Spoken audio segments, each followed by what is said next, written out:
Hey humans, it's Hannah. Welcome back to the second channel. Welcome to day one of our Halloween special week. If you're watching this, hopefully we made it. If you're not watching this, we're going to cut this out and pretend that this is just any other video. But I think we're going to make it. I'm working very hard on these. So yeah, if you don't know, every day leading up to Halloween for 7 days, I put out a video, the personal scary story videos on this channel every single day. So if you aren't familiar with this series, this is a sister channel to my main channel, which is Hannah TheHorrible. And on this channel, you guys send me in your personal scary stories via email, and I read them and react to them mostly blindly for a video. They just have to be true to the best of your knowledge. They do not have to be any particular type of story. So it can be paranormal, or it can be a real life, let's not meet type story. It just has to have a dark or creepy element to it, and it has to just be true to the best of your knowledge. That's the only criteria. If you'd like to send in your own story, instructions for how to do so are always in the description. Now, today's video, we're going to start off a little different. So the first story for today, I'm actually going to tell you guys my personal scary story that just happened recently. And because it just happened recently, it just happened last week. So obviously I didn't have this story before. And so I thought that would be fun to share with you guys as story number one for today. So I went to Vegas last week. I met up with Spooky Astronauts, aka Emma, in person. A lot of you are probably subscribed to her channel if you're subscribed to me. If you're not, I'm not sure what you're doing. She is a horror movie reviewer, and she has seen every single... I could watch a movie every day for the rest of my life, and I will never have watched the amount of movies that Emma has seen at this point in her life, already. She is a mad woman. She watches, you could just tell she loves it though. Yeah, so we've been friends for about the past year, but we've never met up in person. We met through our channels, just being a fan of each other's channels. And so she was having a meetup with a bunch of her patrons in Vegas, and that was only a couple hours flight from me. So I said, hey, let me come down for a few days and hang out. So I hung out with her and her friends, and it was quite the fun time, and she was just absolutely lovely. So while we were there, these are all people that are into horror and horror movies. So perfect for me. We got to do a lot of creepy stuff. We went to Horror Unleashed. We did the Saw escape room. And on the first day after I got there, we did the Zach Baggins Haunted Museum. If you've been a fan of mine for a very, very, very long time, you'll know that this is not the first time I've been to the Zach Baggins Haunted Museum. And the first time I went to Zach Baggins Haunted Museum, I had a weird experience. Now, I'm also one of those people that I am for myself, I think I'm very skeptical, but I do kind of believe in ghosts. I just don't think that my theory right now, my running theory is that I just don't think that ghosts are what we think they are. I don't think that they're just spirits who turn into a white mist of themselves with clothes and top hat and everything, and then go wandering around after they die, haunting people. I think if ghosts are real, we have no concept of exactly what they are. The first time I went to the Zach Baggins Haunted Museum, with that, I will say I am not, again, if ghosts are real, assuming the paranormal is real, I am just not very perceptive to it. I don't think ghosts like me. Now, I say that because I've met people in my life, such as Mickey Atkins, who I've talked about, who went to the Zach Baggins Museum the first time with me, who have said they've had many, many experiences, and they're extremely sensitive to those kind of otherworldly energies. And so I kind of, with my theory about ghosts not being anything like we think they are, I also think that a lot of us don't believe in ghosts because we don't have the right energy. We don't have the right thing for ghosts to want to interact with us and give us any signs. That doesn't mean we'll never get signs. It just means that we don't feel it in the same way that a lot of other more sensitive, perceptive people feel it. Does that make sense? Again, I have no evidence of this. These are all theories. This is all just, fun chit chat. So the first time I went to the Zach Baggins Haunted Museum, the only place you could take pictures is in the lobby before you actually start the tour. I had Mickey take a picture of me the first time. This was in 2023. And Mickey had been taking pictures of me the entire trip. She had been taking pictures of me and with no issues. She takes a picture of me in the Zach Baggins Haunted Museum, and we could have sworn that she only took one picture. As far as we know, she only pressed the button once, but I got 2 pictures on my camera roll, and one of them was extremely blurry, and not in like a shaky phone kind of way blurry, like up and down blurry. Here's the pictures. It was very weird. And after that, Mickey also had a terrible, terrible, terrible experience to the point where we don't talk about the Zach Baggins Haunted Museum anymore. And I have asked her before as well if she's okay with me sharing this. And they have given me permission on multiple occasions that I am allowed to talk about this. She let me share it on on the Monsters Among Us podcast and all that. So like, just FYI, I've gotten consent from her to talk about it. I just don't talk about it with Mickey because Mickey is not interested in hearing anything, because Mickey had a terrible experience. As we got closer to the building, Mickey had a headache, and her headache kept getting worse and worse and worse as she got closer, and it got worse throughout the tour. So the poor thing was just miserable. And then Mickey felt as if something followed them home. They were able to get out there fine. Mickey recovered from that and was able, to talk to some trusted people that were able to help her seem to detach from whatever it was. And I don't think even Mickey is claiming for sure that it was a ghost or whatever. They don't know, but it just was a very, very bad experience. So yeah, but me being me, who's first of all doesn't get messed with, ghosts don't mess with me. That, like I said, I just don't think they're interested in me, again, assuming they're real. So this new trip to Vegas that I went on last week, all my friends were like, yeah, let's go. We're like, let's do the Zach Baggins Haunted Museum. Emma had already done it before, and I had already done it before. And so I went back, and I wanted to see it again from a different lens, see it with a group of people who were way more into all this kind of stuff and wanted to be scared and were really interested in the paranormal and stuff like that. Wanted to go back with it and see what the vibes were. Now, I will, before I tell the most recent story, I will say that I am not endorsing Zach Baggins. I actually really, really, really don't like Zach Baggins, just from what I know of him as a person and a public figure. I don't agree with a lot of the stuff he does. I don't like the guy that much. I personally think that the museum's really, really cool. And that place is haunted as fuck. Like, there's no denying that. I think even the most atheist non-believer of all time could go in there and feel the energy of that place. And that is ultimately why I agreed to go back, because in spite of my grievances with Zach Baggins, obviously all my friends were going and I wanted to go with them, but also the place itself is haunted, and that is what I want to experience. But I will warn you, this tour is not for everybody. This tour, if you go to Vegas and you want to go to the Zach Baggins Haunted Museum tour, just keep in mind that this tour is a walking tour through a mansion, and it's almost 3 hours. They say 2.5, but it's almost always runs later than that. And additionally to that, it is a very difficult building to be in for that long. They are pumping smoke, not like cigarette smoke, but they're pumping this special effects smoke.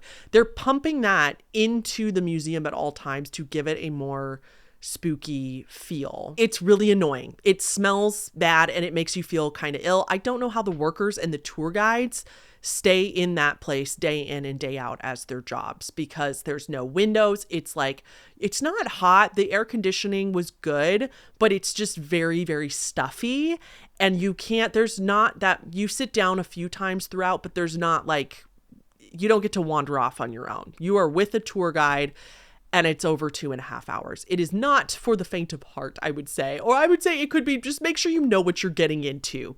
I think that's really important. And I feel like they don't adequately warn people just how long and tedious the tour can be. So we go back It's amazing. Here's some pictures of us on the outside. Here's me and Emma at the Haunted Museum ready to go in, and the famous lobby yet again, and we go in, and it was a lot of fun.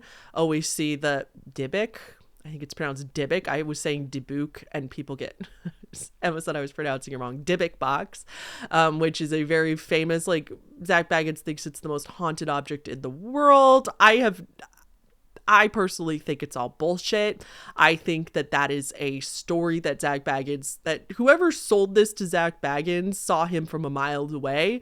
And that was just the story that this person made up on eBay to sell this thing. Like, I don't personally think the Dybbuk box that is so famous here is actually haunted, regardless. So anyway, sorry, I was talking about my criticisms of Zak Bagans. So the reason I don't like Zak Bagans is because I do think he's very exploitative. And I would say this to his face if he was in front of me. I wish I could say it to his face. If you ever watch this, Zak Bagans, I think you're very exploitative of victims. And I think that you are pretty unethical. I don't know you as a person. I'm not saying you're a bad person or anything, but I think he's a really unethical dude who doesn't give a shit about actual victims of crimes if it gets in the way of him having creepy shit or him making money off his creepy shit.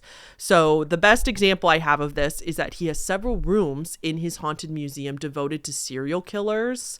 So he has paraphernalia from serial killers. He has some of the remains of serial killers, like Richard Ramirez. He has like I think it's a shirt or some piece of clothing from Charles Manson. He has art from John Wayne Gacy. He has a letter from John Wayne Gacy's daughter and like a picture of John Wayne Gacy with his family right before he was executed. He has all this serial killer paraphernalia. And then the other room that's really problematic in my opinion is that he has an Ed Gein room. So Ed Gein, the cannibal, the one that used to make, faces out of people's skin, he has a whole Ed Gein room with one of the cauldrons in that room of where he this cauldron is where he actually drained one of his victims before using their body or whatever he used to do. Ed Gein was a legitimate psychopath though. Like, I think he got off on insanity too, if I remember correctly. So like, he has an entire room devoted to this. He has another room with the actual car of one of the Dr. Deaths, one of these famous guys. I can't recall his name off the top of my head, but he would euthanize or do assisted with patients who were terminally ill, and he would like give them a space to do it in his van because he had the drugs to do it, and he would allow them to do that. And Zak Bagans plays the music and stuff during. It's just, I don't know. It's just like in that van, for example, when you go into that room in the haunted museum, there's a mannequin laying there with like a sheet over its face, and like all the drug, like it has props that are meant to look like the drugs that he used, and the music's playing. It just feels so exploitative. It just feels so weird to me. I just can't help but think about the fact that Zak Bagans makes a ton of money off of owning this serial killer stuff. And what if a family member of one of the victims, or, even a distant family member or friend of one of the victims of these serial killers, went to the Zak Bagans Haunted Museums thinking that they were just going to see some cool oddities, some cool haunted dolls and stuff like that. And they walk in here and this man is going on a whole lecture and like so excited and proud of the fact that he is glorifying these serial killers and propping them up on a pedestal that they shouldn't be on. Because I think one of the biggest parts about being an ethical true crime consumer, which you can argue if that even exists, but I think part of being as ethical as you can be, we'll say, in terms of true crime, part of that is realizing that these serial killers were nothing. They were nothing. They weren't cool guys. They weren't attractive guys. They weren't charismatic. They were just in the right place at the right time of history when police blamed victims for being essayed and didn't look into stuff and didn't have the technology to catch these people. That's it. Ted Bundy wasn't smart. He wasn't, if anybody, like if Brian Kohlberger, for example, existed back in the 60s, he probably would have gotten away with a lot more. He probably could have killed a lot more people before he was caught. So I really, really, really, really hate it. This is just one of my buttons when people are like, oh my God, that's actually something that John Wayne Gacy touched. And it's like, okay, John Wayne Gacy was a piece of shit. He wasn't amazing. It's just weird to me to glorify and act like these people were somehow not human, that they were somehow superhumans or something like that when they just weren't. Anyway, okay, sorry for the long tangent. That is why I just want to get that out of the way. I just want to say, like, I'm not endorsing Zach Baggins. I'm not saying that I am like recommending going to this museum. I think it's not for everybody. And I do think that you have to compartmentalize Zach Baggins from the actual museum and the stuff that you want to see. That being said, okay, so here's the actual story that happened to me last week. So we were going, if you've ever been to the Zach Baggins Museum, you know that the basement is like the most haunted part of the house, allegedly. And he has like VIP. So you pay an extra 30 some bucks for your ticket and you get the VIP rooms, or he calls them the RIP rooms. And we didn't do any of that. However, a couple people with us in the group did have the RIP passes. They went through the whole spiel for this basement, and the tour guide was like, literally said that basement is the most haunted place in this mansion. And he said the regular tour people can't go down there, but the RIPs, the VIP passes, can go down there and look around. But he said, don't stop moving, because if you stop moving your feet and you just stand there for more than a minute or two, the people that are watching, there's cameras all over the house. So like staff will like see that you're not coming upstairs and they'll try to send the tour guide down to save you. And the tour guide straight up told us that like, if that happens, I'm not going down there. He was like, I will never go down there again. I've already been. And he said this very casually. He wasn't like trying to be spooky. He was just like, just FYI, I will not ever go down there ever again. I've been down there once or twice or whatever, and I promised I would never go down there ever again. So he was pretty much like, if you get stuck down there, you're on your own. Sorry. The two people that had these passes, one of the people were like, I'm not going down there. Probably has good self-preservation and was like, I'm not doing that. No, thank you. And I asked the tour guide so that this one person, that then there was only one person that could go down there. And I asked the tour guide, I said, well, can somebody else go down there with them so they don't have to go alone if the other person doesn't want to do it? And the tour guide was very nice. And he was like, yeah, I'm not going to be that strict about it. Yeah, just go ahead, take her pass and you can go down for this one or whatever. And the whole group was like, okay, Hannah, have fun. So I was like, okay. So this person that I was, the person that was with us in the group that I went down with, they led the way. And the basement of the Zach Baggins Haunted Museum is quite literally the creepiest place I've ever been in my entire life. And you feel an energy going into that house, but boy, howdy, did I feel something going down in that basement. And I was the one not leading the way. And I thought I was just going to be like safer that way, but it's a tiny little hallway. There's like a little hallway and then a little opening at the end. And then you turn around and come back up the stairs. It's very, very small, but this person in front of me led the way, and then he turned back around and he's heading out, and this is out of the little clearing. And yes, there are decorations down there. There is like stuff to make it creepy. The whole mansion is like that. And I'm having the time of my life. I'm completely unserious about most of this stuff. I'm taking this not as seriously. I walk down, and as I'm walking out of that clearing at the bottom, I hear something. I don't know what I heard.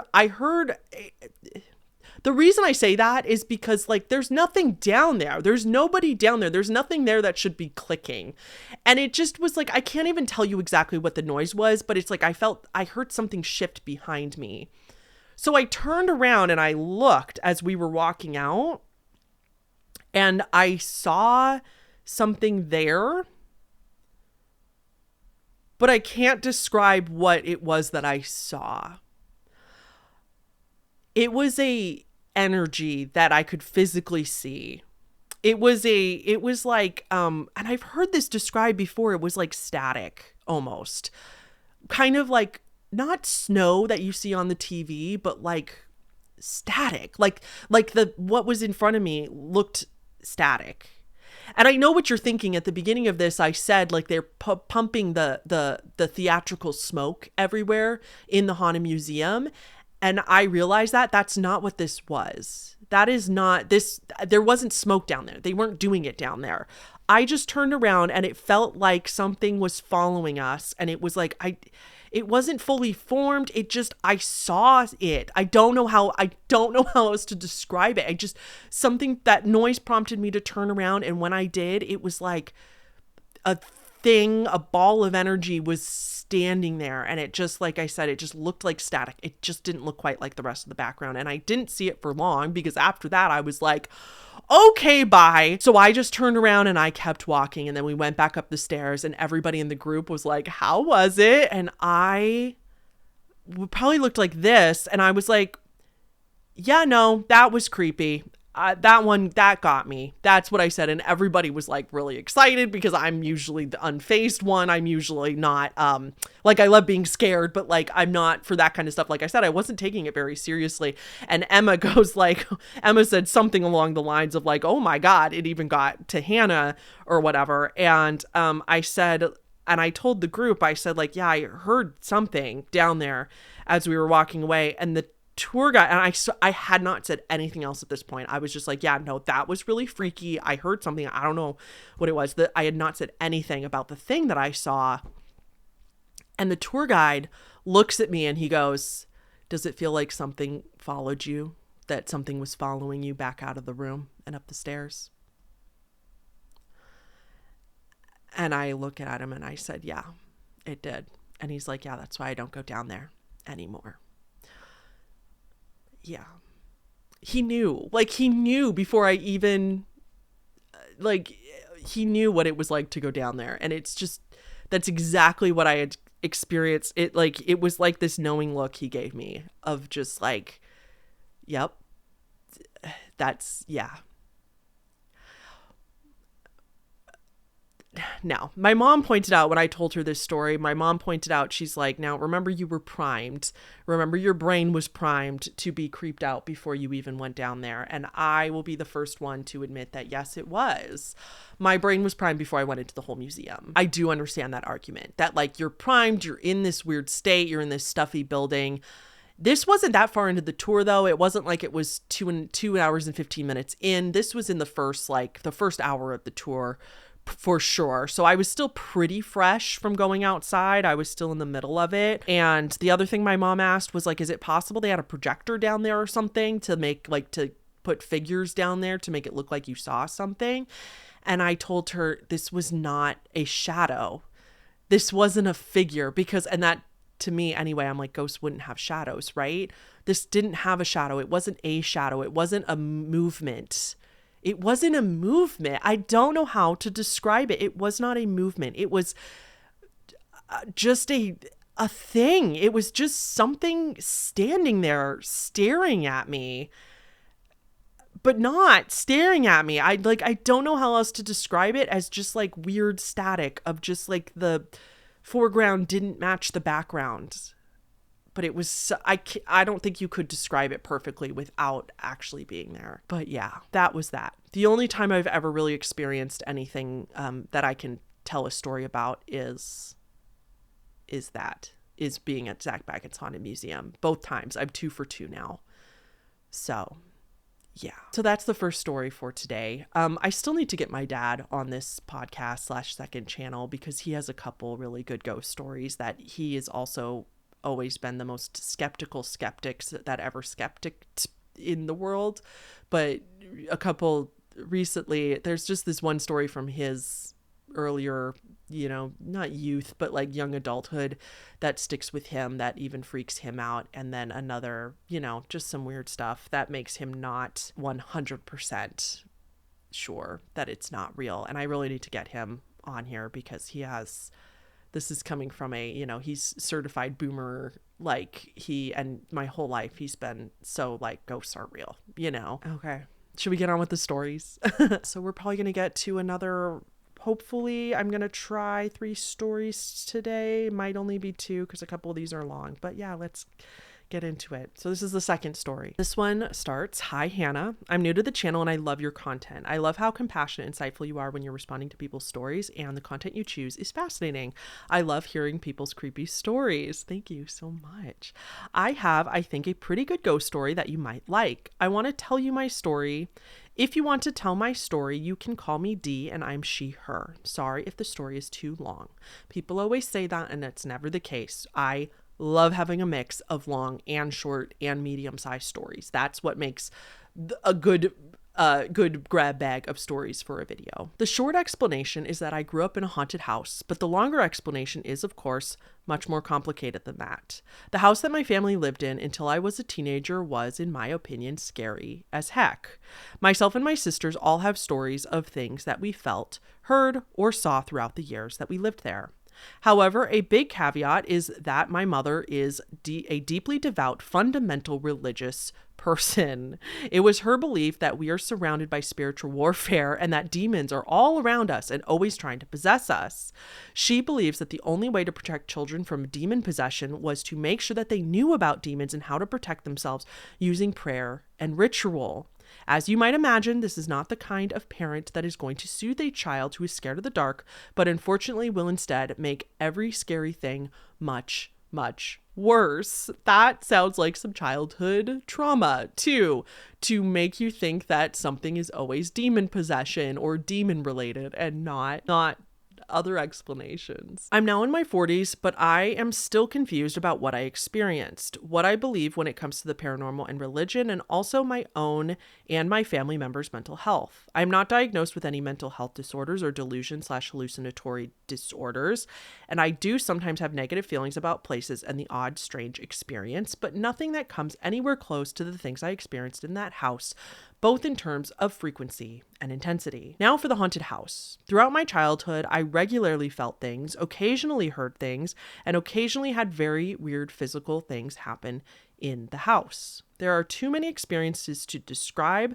but here are some examples to set the scene. Often when I was alone, I would suddenly get the feeling that something was watching me, but it was very intense and malevolent feeling, like something was behind me, glaring into the center of my back and wanting very strongly to harm me. My skin would creep with the sensation, and it was often bad enough that I would walk out of the house and stay outside for some time. Once when I was alone and messing about with a deck of playing cards, I realized that I knew what each card was before I turned it over, but not in a fun way. It was scary and it was a horrible feeling. One time I was waiting to use the bathroom. We had one for all of us, so it was common to wait. I'd tried the door and it was locked, so I sat on the step outside the door and waited. I heard someone use the toilet, flush, run the faucet, and wash their hands, and then nothing. Just silence for ages. I really needed to pee, so I knocked on the door. It wasn't locked, and there had not been anybody in there. I really needed to pee, so I went ahead and used the facilities anyway. But the scariest thing that ever happened, and the story I want to tell you about, happened when I was about 11 years old. It was late evening. I'd taken a bath and was taking my dirty clothes to the cupboard at the end of the upstairs hallway. The cupboard was outside my sister's bedroom. At the time, she had a boyfriend, and they would often sit on her bed watching TV or talking. The whole time I was walking to the cupboard and humming to myself, I could hear them talking quietly and laughing. It sounded really normal, and I can still hear the sound now, more than 30 years later, whispering, murmuring, and a man's undertone. It was when I reached the cupboard that I remembered that they were not home. They'd gone out that evening, and there wasn't anybody apart from myself upstairs. I stopped short and gasped audibly. The sound abruptly stopped, and there was this awful silence. The only thought in my head was, "Oh no, it knows that I know." I dropped my clothes in the cupboard and immediately walked back along the hall to my own room at the other end of the upstairs floor. I felt a deep sense of foreboding and dread. I sat on my bed, hugging my knees to my chest, and shut my eyes. The house was still silent, but after a minute or so, I heard the whispering, murmuring again, but now it was in the hallway outside my sister's room. I could have died of fright.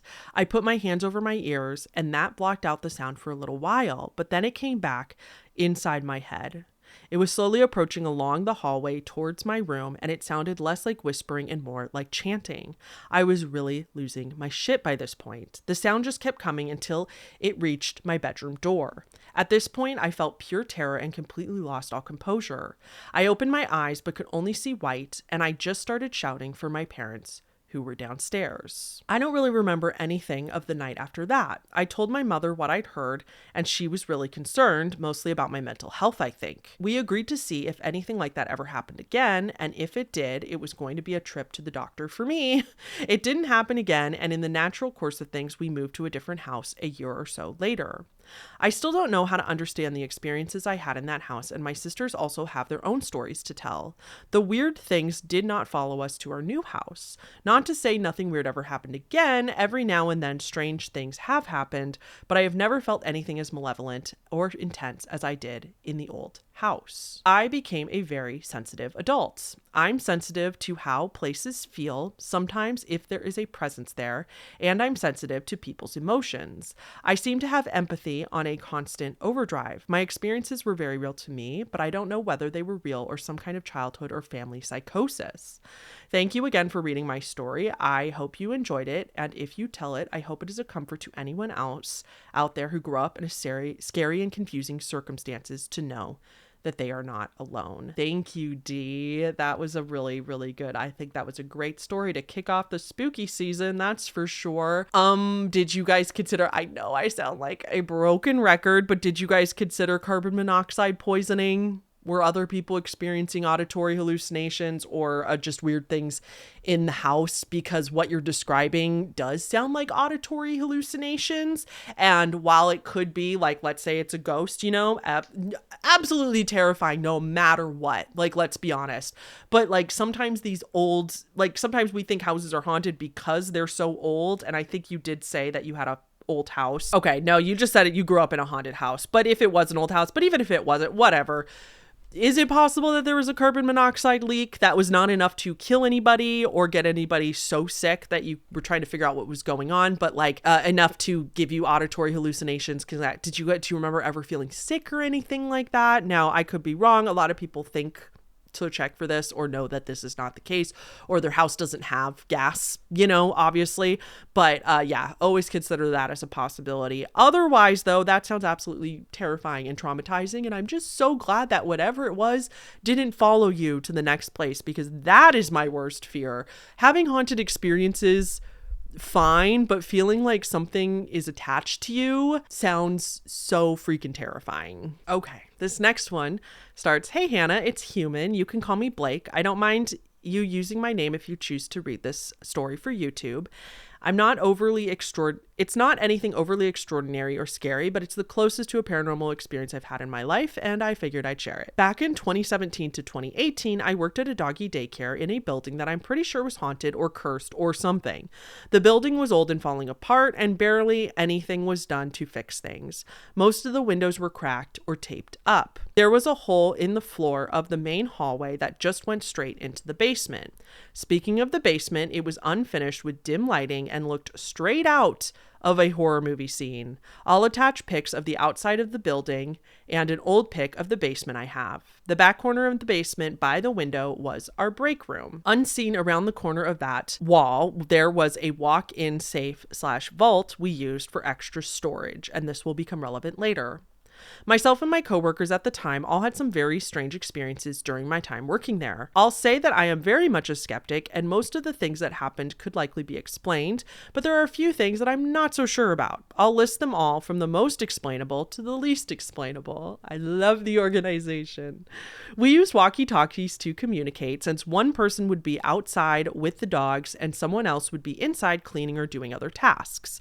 The walkies would often randomly start playing Morse code, SOS signals, and sometimes distorted children's voices. The SOS was most likely just radio feedback, and the building was close to an apartment complex, so it could just be kids playing on walkie-talkies on the same radio frequency as ours. Regardless, it was still pretty eerie to be in a dilapidated old basement at 7 at night and suddenly hear a loud SOS signal. Yes, that sounds terrifying. Okay, 2. One time when I was doing laundry in the basement, I started hearing scratching noises. It didn't sound like a dog's nails clicking on the floor above. and it didn't sound like it was coming from above me. I couldn't pinpoint where it was coming from. It was just all around me. It lasted maybe 30 seconds and then stopped.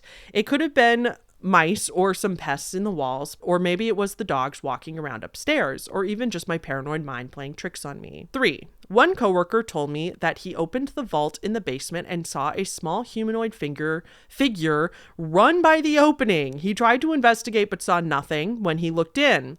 I wasn't there, / didn't see it myself, so I don't know much more. I guess it could have been a big rat or something, but he seemed pretty spooked by it and said he swore it was humanoid. 4. Same coworker from the previous incident was closing with me one night. There are cameras all throughout the building, including in the basement. He was watching on the cameras while I was in the basement, making sure that all the dogs were locked up in their kennels for the night. After I came upstairs, he told me that he just saw something move in front of one of the cameras in the basement. There might have been a bit of a delay to the camera feedback, but not enough of one that it would have taken him that long to see movement after I made it upstairs and to the lobby. I don't think I even walked within range of that camera while I was down there. No dogs were loose, so it couldn't have been a dog. Best part of this spooky moment, it was a Halloween night. It was a Halloween night. My only other thought is maybe a really big dust particle passed in front of the camera. I don't know what else it could have been. Sometimes bugs walking across the camera lens can give the illusion of a shadow in the video or some sort of entity. That would be my best guess on that one, is that it's some sort of a spider walked across the camera or a beetle or something like that. And 5, this one is just full on horror movie shit. A couple of coworkers told me that when they were in the basement once, they heard what sounded like some weird children's toy playing music, but it was sort of distorted. It was coming from inside the vault. Upon investigating, they found nothing that would have been making that noise, and the noise also stopped once they had opened it. Again, I wasn't there for this one, so I can't 100% verify if it was true or not, but literally all of us were in agreement that this building was haunted, so I don't think that they all just made it up to randomly tell me. Legitimately, I have no explanation for this one, and I genuinely creeps me out thinking about it. Pretty sure there was some sort of ghost or demon living in that fucking vault. Don't miss that place one bit. Thanks for taking the time to read this. I love your channel and your content. Keep up the great work, Blake. Thank you, Blake. I don't like that at all. That sounds like some real Conjuring shit. To hear like a weird children's toy in the basement or something like that, and then investigating and there's nothing there. I don't like that at all. Did it sound like it was coming from in the room? Like, again, it wasn't like the walkies or something picking up noise or picking up somebody's baby monitor or something like that? Is that possible? Or did nobody have walkies down there when this happened? Ugh, so creepy. Okay, we definitely have time for one more story, and this one is also kind of long, so here we go. Hi, Hannah. I've been a fan of your channel for a good long while, but I've never realized that I was also allowed to submit a story until just the other day. My name is Diaglin, but you don't gotta worry about pronunciation because it's a bitch to say, so you could just call me D. She, her. Thank you. Oh my God. Thank you. I'm so sorry if I did say it wrong. D. Did we just have another D? Wasn't the first story? Oh, yep. The first story was D too. I believe this is a different person though. Just a coincidence. This story is a little short, but has stuck with me for the past 9 years, and being succinct is not a skill I possess, so it may get away from me. Do you remember the killer clown craze of 2016? Yes, I do. I made a whole video on it actually, and it was one of my favorite videos that I've ever actually made, and I didn't market it right because it would have done so much better. It was one of my earlier on videos where I was really trying to like get into higher quality videos, and so here it is. If you guys ever want to go watch it, I think it's really good. Even for, obviously it was a long time ago, so it's not up to like the same like it is good quality. It's just different because it was a long time ago, but like, anyway, okay. I was in the 6th grade at the time, and when I was little, I was horribly small. I'm disabled, and I can't run very long without heart problems, and my legs don't work quite right. This is important for the story. I was obsessed with Halloween, as most little girls are. Costumes, monsters, candy, oh my, it's a child's dream come true. But since I live in the middle of buttfuck nowhere, my friends and I weren't allowed to go outside and trick-or-treat without a chaperone. Not out of fear of other people, but because the likelihood of being attacked by a wild animal is not low enough for adults to be comfortable. To set the scene, I was trick-or-treating with 3 of my childhood friends, and we were being chaperoned by my dad. Rest in peace, but he loved telling this story to people. 2 of my friends were soccer players at the time, and the other was a swimmer, so they were very athletic and loved running ahead of me, then circling back to tell me how excited they were for me to see the next house. Cause D, it looks so cool. Or I bet they've got full-size stuff in that house. That house is big. They were all shockingly supportive of my disability and were mostly just excited that I didn't get spoilers for each scare. I'll call these friends Claire, Abby, and Isla, I think. Similar to their real names, but not their real names in case they're watching, because I know they like this channel. Hi, guys. It was late at night. Unfortunately, Halloween had been on a Monday in 2016, so we weren't really allowed to stay up much later than 11 p.m., which, in all fairness, is pretty late for an 11-year-old. In my state, it's a huge stretch of a walk between houses. We lived in the mountains, so it's a hike and a half just to get anywhere. My friends had run off ahead, excited to get to the next house, as we were in one of those long stretches.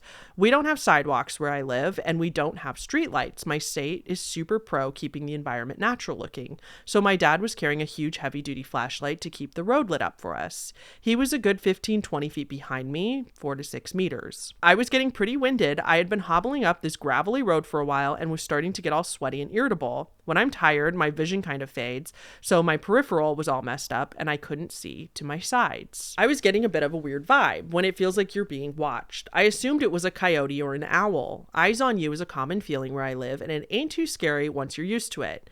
If anything, I was just annoyed, because if we saw a coyote, my dad was going to make us haul ass home and check on the dogs. The tree started rustling to my left, just off the side of the road, and I let one of those big, petulant kid groans because I really did not want the night to be over just yet. I looked over, prepped to make myself look all big and make a ton of noise to scare off a coyote, and I nearly fainted dead. A big white face was staring out of the brush at me, painted clown makeup smeared across its mouth and eyes. His eyes were so wide, I remember that much. I reckon he was wearing a mask, but I wasn't about to stay long enough to check. I booked it up the road as fast as my busted little legs could take me, which wasn't very. The gravel was slipping under my flats and my costume was tangling around me. It was so hard to run. I screamed for my friends, my dad completely forgotten. Claire was the swimmer, so she was the slowest of the other 3. She sees me legging it, and when D is making herself run, then you all best run as well. I don't blame her for dead sprinting in the other direction. I didn't bother to look over my shoulder. I was slow. I knew I was slow. If this man was gaining on me, he was gaining on me, no matter how much of a head start I got. The light on my dad's flashlight had disappeared, and if the road turned or dipped at all, I was done for. I knew it deep in my bones. This man wasn't goofing. It was just about the time when my heart was starting to give way, leaping in my throat in the way that told me I was going to go down, that I heard a loud crack. If you've never heard the sound of someone getting concussed, let me tell you, it's a disgusting noise. You hear the sound of skull thwacking against whatever it hit. The dense cracking sound is almost sickening. Now, I'm spent at this point. I'm crumpled. My legs had given up on me. My lungs weren't filling, and my heart was running like a scared rabbit. Sobbing into the dirt, thinking I was a dead girl, laying there when I hear my dad. My papa wasn't a small man. He was short, but he was a boxer in his youth. He was standing over this strange man, holding his industrial flashlight like it was a baton. The man is clutching the shit out of his head, screaming, calling my dad a bastard. My papa was an Irishman through and through and was an expert at cussing a man out. He chewed that man's ear off, and I was super out of it, so I wasn't really sure what was happening. I think my dad called the cops. He let me carry the flashlight as he brought me and my friends back to his truck. I didn't learn about the 2016 killer clown craze till a few weeks later, and I won't lie to you, I was unreasonably hyped to learn that something scary like that happened to me. My dad lauded that story till the day he died, and man, I would have done the same. Not many people get to say that they protected their daughter with nothing but a flashlight and a talking to. Thanks if you took the time to read this out. Doesn't matter if you get to it in a video or not, I just love sharing this one. I know it was probably meant to be traumatic, but I never felt safer after knowing just how much my papa had my back. Thank you, Dee. I love that. Not a paranormal story, but that's so scary. I wonder if this clown guy thought that it was like a funny prank because it was Halloween, but like you shouldn't do that if you're not by a house handing out candy. Like, of course, wear a costume if you're handing out candy to trick-or-treaters, but just wearing a creepy clown mask and basically just coming out of the bushes like the boogeyman, I kind of wonder if that, or he was a criminal and used Halloween to mask his identity, used Halloween as an excuse to wear a mask so that he could get away with more crimes by masking his identity. And I wonder if he didn't see your dad. If you guys said that he was a little ways behind you, I wonder if he just saw your friends run ahead and then he saw you coming and saw that you were clearly disabled as you described. And so he didn't see your dad. So he was like, that freaks me out. Obviously, that's like worst case scenario, that he was like looking, he saw young girls run ahead of you, and then he saw that they had one more friend lagging behind, didn't see your dad. Like, I kind of low-key wonder if he was gonna do something else nefarious or kidnap or something like that, which again, obviously you're fine now, which I'm so glad that you are, and you are 9 years older now, so I'm so glad that nothing like that happened. Hopefully it was just somebody, again, doesn't make it less creepy and kind of a jackass move to be such a scare people in without context, not in the right context. I think is really cruel to do. I think if you go up to somebody's house to trick or treat, getting scared, or the decorations or people in scary costumes is like what you're signing up for. You know that there's going to be scares. Just doing that, ugh, what an asshole. So yeah, I'm really glad that your dad hurt him. Not gonna lie. I think it's okay. I think it's okay in this case, especially if your dad was behind you. You started running. Maybe your dad saw that guy. You didn't see what that guy did, but like maybe he jumped out and he was about to run after you and your dad saw and was like, hell no. You know what I mean? Like maybe he was like, not on my watch, and he saw that something else terrible was gonna happen. I don't know. Either way. Dads are the best for that, aren't they? Yeah. Thank you so much for sharing your story. Terrifying and great for Halloween. So I feel like this was a really, really good first video for our Halloween special time. So yeah, thank you guys so much for watching, and I'll see you tomorrow. That's next video is tomorrow. So I'll see you guys then. Thank you so much for tuning in. Okay, bye.